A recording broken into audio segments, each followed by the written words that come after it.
Sur cette litière de granules, nous avons eu différentes étapes. Une première étape, c'était l'étude technique qui a permis de déterminer les différentes caractéristiques d'absorption, de volume des granules. On a comparé ça avec une litière copeaux classique. Au niveau du volume, on constate que évidemment les granules sont moins volumineuses au début, mais prennent 2 fois leur volume dès qu'elles sont émiettées, et ça en restant sèches, ce qui veut dire que dès qu'on parle d'absorption, ils vont encore prendre plus de volume. Quand on compare la litière aux autres litières non comestibles, de notre côté, nous n'avons pas pu mettre en évidence d'inconvénients majeurs.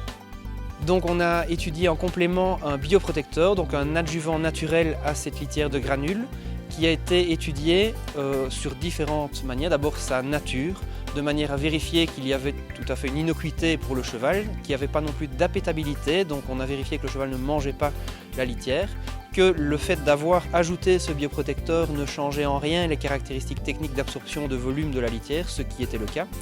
Et ensuite, une deuxième partie de cette étude sur le bioprotecteur a été de déterminer une concentration idéale de ce bioprotecteur pour avoir un effet. Et quels sont les effets de ce bioprotecteur? C'est d'avoir un aspect hygiénique, donc un petit peu antibactérien, antimicrobien, et aussi un effet anti-insecte qui a été assuré donc sur base de cette concentration qu'on a déterminée.